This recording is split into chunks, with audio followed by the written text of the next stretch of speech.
우리가 삶을 살아가면서 많은 행동을 합니다. 그 중에 제일 많이 행하는 것이 무엇이 있을까요? 언뜻 제일 많이 먼저 떠오르는 것은 잠자는 것 같습니다. 일생의 3분의 1 정도는 잠을 자기도 하죠. 그리고 먹는 것이 생각이 납니다. 하루에 3끼는 먹게 됩니다. 요즘의 때는 스마트폰을 자주 많이 보게 됩니다. 그 중에 오늘 본문에 나오는 그러한 방향성 하나는 염려입니다. 우리는 아침에 눈을 뜨면서부터 밤에 잠자리에 드는 순간까지 크고 작은 염려를 합니다. 오늘 반찬은 무엇을 해 먹어야 할까? 돈이 없으면 없는 대로, 사업이 좀 커지면 커지는 대로 걱정을 합니다. 자녀는 끝없는 염려의 연속이기도 하지요. 그런데 오늘 읽은 말씀에는 예수님께서 너희가 염려하지 말아라 라고 합니다. 오늘 우리가 읽은 본문 25절을 함께 봉독해 보겠습니다. 그러므로 내가 너희에게 이르노니 목숨을 위하여 무엇을 먹을까? 무엇을 마실까? 몸을 위하여 무엇을 입을까? 염려하지 말라. 목숨이 음식보다 중하지 아니하며 몸이 의복보다 중하지 아니하냐. 아멘. 염려 가운데는 작은 것도 있지만 두렵고 또 떨리는 가운데 우리의 마음과 몸을 힘겹게 하기도 합니다. 예수님께서는 염려함으로 우리의 몸을 약하게 하지 말고 우리의 생명을 단축시키지 말라고 하십니다. 염려는 실제적으로 인생을 살 때에 도움이 거의 안 됩니다. 염려에 3가지 특징이 있습니다. 첫 번째는 불필요함입니다. 그리 필요하지 않다는 거예요. 티벳이라는 나라에 속담이 하나 있습니다. 걱정한다고 걱정이 없어지면 세상에 걱정이 없겠네? 끝없이 반복되는 걱정을 이야기하고 있습니다. 첼린스키라는 심리학자가 염려에 대한 통계를 기록하고 있습니다. 우리가 하는 염려 중에 40%는 100건 중에 40개 정도라는 말입니다. 그 염려는 절대로 현실로 이루어지지 않는 염려랍니다. 그리고 30%, 100개 염려 중에 30개 정도는 이미 일어난 염려를 하는 것이죠. 그리고 22%는 안 해도 될 만한 사소한 염려, 그리고 4%는 우리 힘으로는 어쩔 도리가 없는 염려라고 합니다. 다시 말하면 이것을 다 합치면 96%입니다. 100개의 염려를 우리가 하는데 98개의 염려는 소위 쓸데없는 염려, 도움이 안 되는 염려를 한다는 거죠. 나머지 4개 정도가 쓸모 있는 염려, 우리가 할 만한 염려라는 뜻이기도 합니다. 이처럼 염려라는 것은 우리의 일상생활에 도움이 되지 않는다는 거죠. 그러면 우리의 염려를 몰아낼 수 있는 2가지의 마음과 생각이 있는데 첫 번째는 감사의 마음입니다. 우리가 감사해야 할 그 이유를 우리 성경 26절에서는 공중의 새를 비유해서 설명합니다. 저 공중의 새를 내가 먹이는데 너희가 그 새들보다 귀하지 아니하냐. 그리고 30절에는 들판에 들꽃을 들어서 설명합니다. 우리 30절을 함께 봉독하겠습니다. 오늘 있다가 내일 아궁이에 던져지는 들풀도 하나님이 이렇게 입히시거든 하물며 너희일까 보냐. 믿음이 적은 자들아. 아멘. 자, 여러분의 마음 속에 이 염려에서 벗어나기를 여러분들은 원하십니까? 내 마음속에 있는 5나 6이 되는 염려가 적어도 2나 3으로 줄어들거나 아니면 모두가 사라져서 내 마음에 감사가 충만한 그러한 심령이 되기를 여러분들은 원하십니까? 방법을 말씀드립니다. 거창하고 엉뚱한 답변이 아니라 여러분들이 익히 들었던 말씀입니다. 그러나 그저 반복되어 스쳐 지나가는 말씀으로 듣지 아니하고 하나님께서 오늘 2021년의 마지막 주일에 나에게 부어주시는 하나님의 말씀으로 들으시길 바랍니다. 우리가 염려 속에서 벗어날 수 있는 감사의 조건이자 방향은 하나님께서 우리의 삶을 책임져 주시는 것을 믿는 것입니다. 하나님은 저 공중의 새를 먹이시는 분입니다. 저 들판의 들꽃을 돌보시는 분입니다. 아니, 하나님이 50억여 되는 사람들을 돌보는 것도 정신이 없고 힘드실 텐데 어찌 저 미물들과 틀까지도 먹이시고 돌보시는가? 의아해 할 수 있지만 그것은 진실입니다. 성경이 말씀하기 때문입니다. 동시에 우리의 존재는 어떠합니까? 우리의 존재가 최소한 저 새보다 들꽃보다 더 낫지 않습니까? 그것은 하나님의 말씀입니다. 하물며 너희일까 보냐. 내가 저 미물을 돌보는데 하나님의 아들, 나의 자녀인 너희를 그냥 내버려 두지 않겠느냐. 내가 너희를 사랑하고 돌본다 라고 주님은 말씀하고 계십니다. 그런데 왜 우리는 오늘 이 예배당에 올라오는 그 순간까지도 걱정하고 염려합니까? 여러분은 하나님 아버지를 어떻게 생각하십니까? 교회에 나올 때마다 하나님 아버지에 대한 설교를 듣고 내가 기도할 때마다 아버지 하나님이라고 이야기를 하지만 정작 내 마음속에는 그 하나님이 나의 아버지십니까? 적어도 아버지라면 자신 있게 늠름하게 내가 설령 어떠한 잘못과 어떠한 실수와 어떠한 나태함을 가졌을지라도 하나님 용서해 주세요. 하나님 이 부족함을 아시지 않습니까? 하나님 도와주세요. 어떨 때는 눈물 뿌려 내 죄를 회개하지만 그럼에도 불구하고 아버지 하나님이기 때문에 그 모든 것을 간구하는 것이 바로 우리의 모습이요 우리의 태도입니다. 아들이기 때문입니다. 딸이기 때문입니다.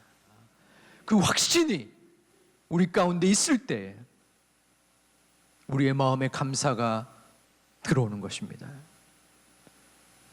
나의 아버지 하나님이 우리 부모님의 하나님이 아니요 우리 구역의 권사님의 하나님이 아니요 나의 하나님이 될 때 우리는 그 하나님을 아버지라 부를 수 있습니다.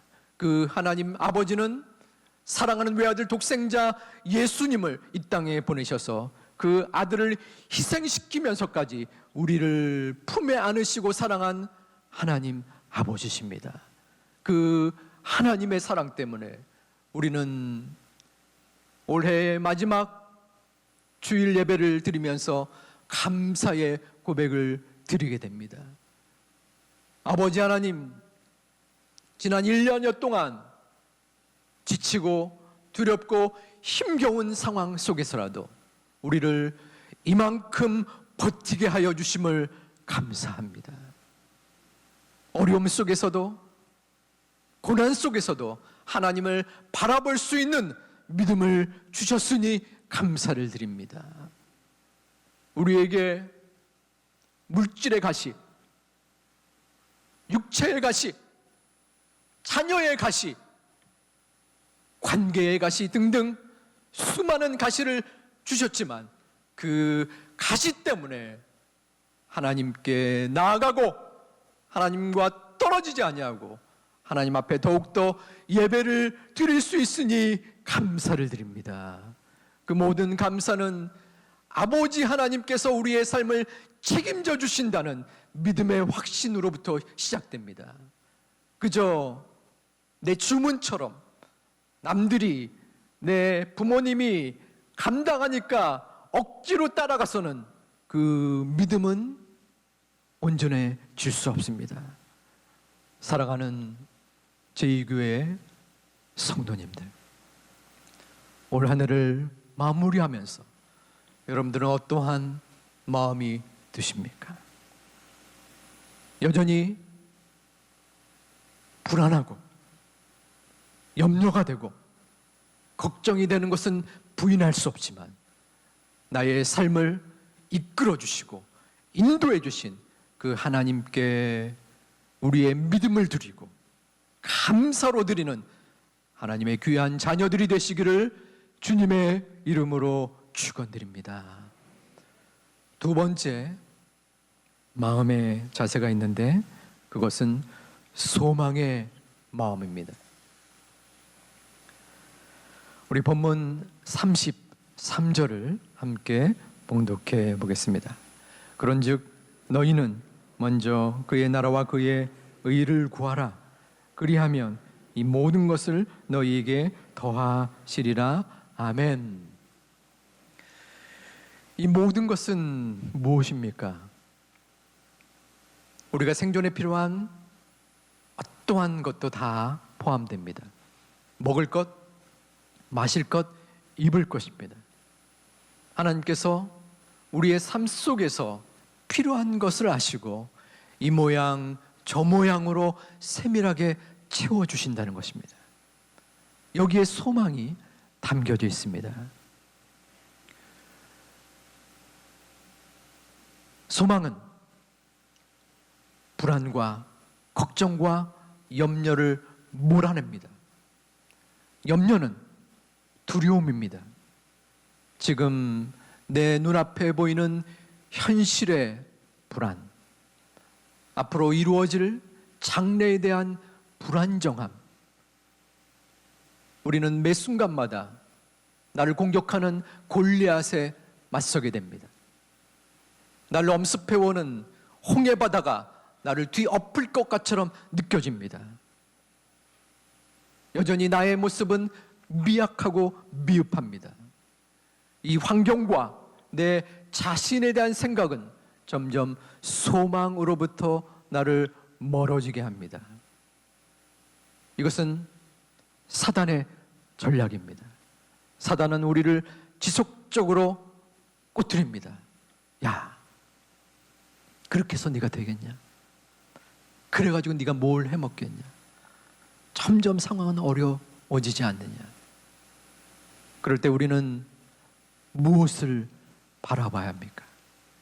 제가 질문을 또 하나 하겠습니다.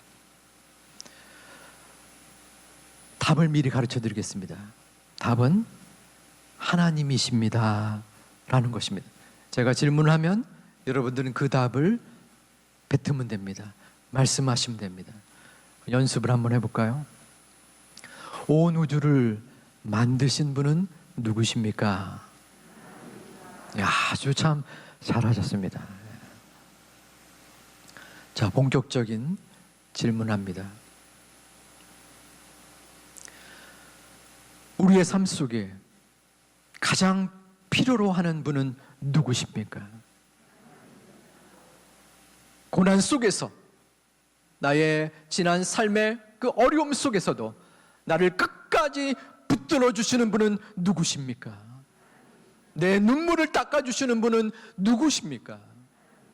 우리의 소망은 누구이십니까? 모든 상황 속에서 내 눈앞에 안개가 흐려져서 보이지 않는 그러한 상황 속에서라도 우리의 절대 소망이신 분은 누구십니까? 그 소망 되신 주 예수 그리스도 아버지 하나님을 여러분은 마음에 믿으십니까? 하나님이 우리의 소망 되십니다. 소망 되시는 하나님 아버지의 그 뜻을 마음에 품는다면 우리의 마음속에 염려와 걱정은 자리를 붙일 수가 없습니다. 염려가 우리의 빈틈을 쑤시고 들어올지라도 그 소망이 든든하게 자리 잡는다면 결단코 그 자리를 넘겨줄 수 없습니다. 우리의 마지막 희망은 소망의 하나님입니다.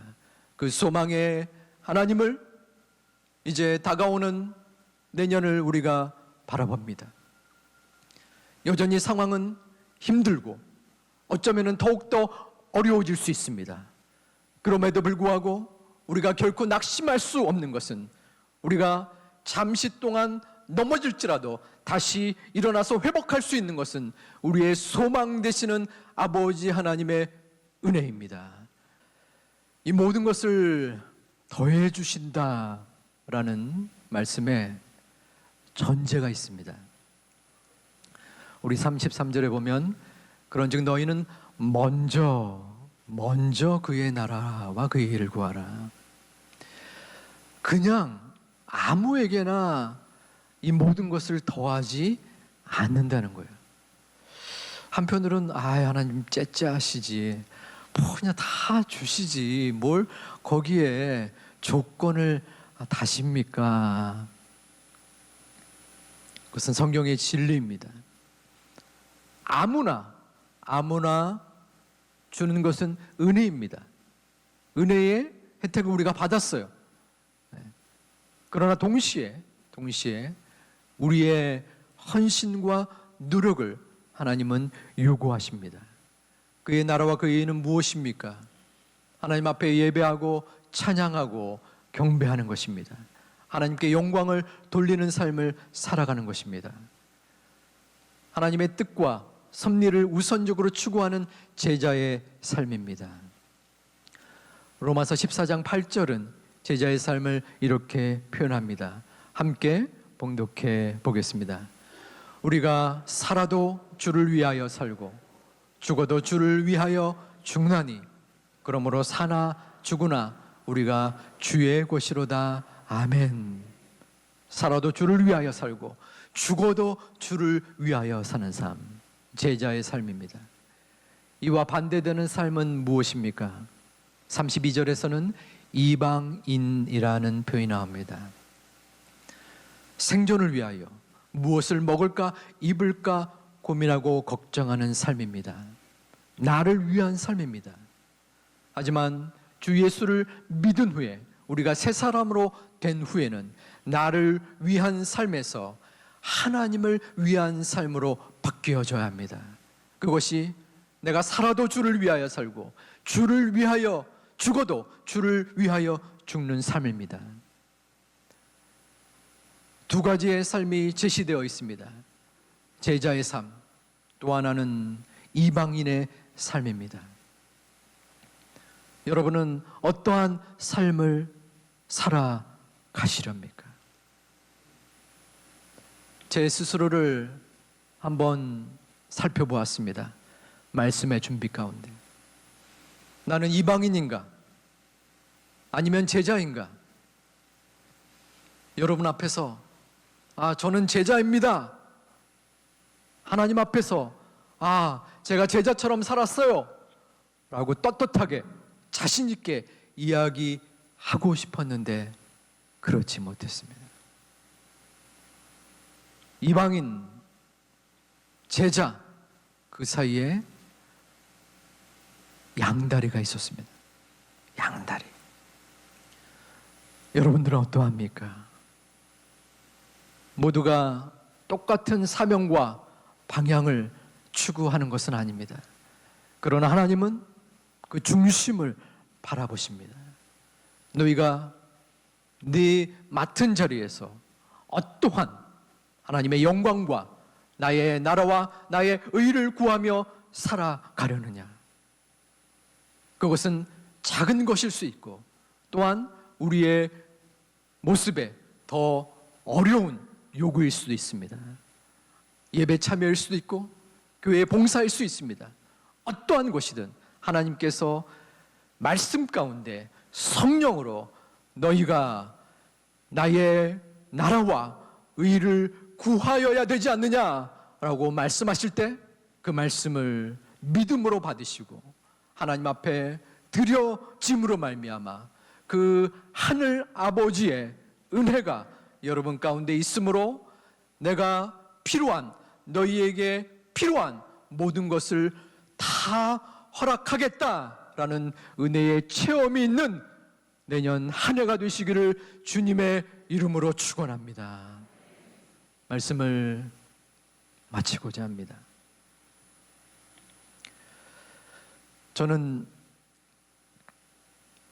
학업 때문에 좀 여러 세계의 곳곳을 다녔습니다. 따라서 여러 숙소를 경험했습니다. 호텔도 가봤고 또 펜션 같은 곳을 방문하기도 했습니다. 그때마다 저에게 주어진 짐이 있었죠. 무거운 짐을 가지고 갈 때 저를 도와서 그 숙소에 일하시는 분이나 주인이 그 짐을 들어줍니다.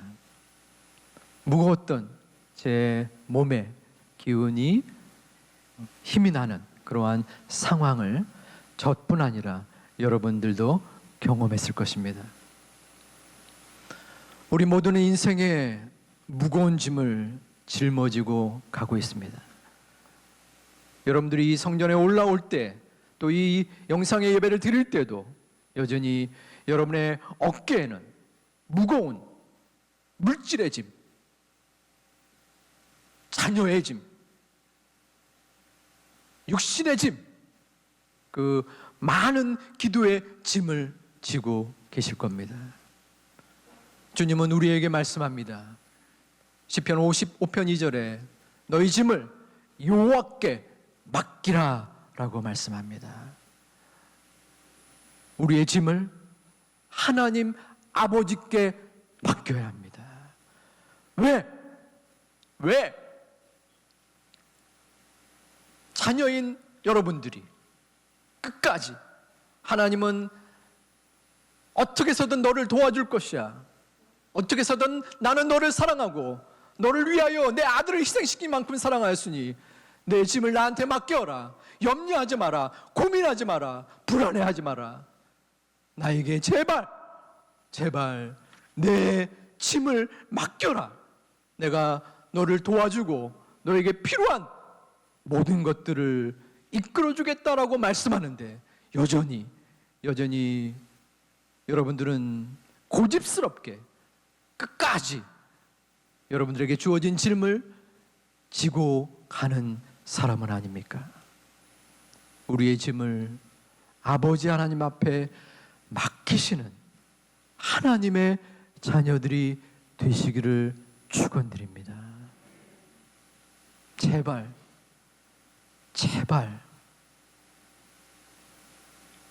혼자 답답하고 힘겹게 내 짐을 고수하는 제2교회 권속들이 아니라 단 한 가지라도 오늘 예배 가운데 내가 깨닫고 내가 적용하겠사오니 내 마음속의 염려와 걱정이 조금이라도 사라지고 옅어지고 그리하여 내 마음 깊숙한 곳에 감사와 소망이 넘침으로 하나님 앞에 찬양 드리는 소중한 연말 연시의 시간이 되시기를 다시 한번 주님의 이름으로 축원드립니다.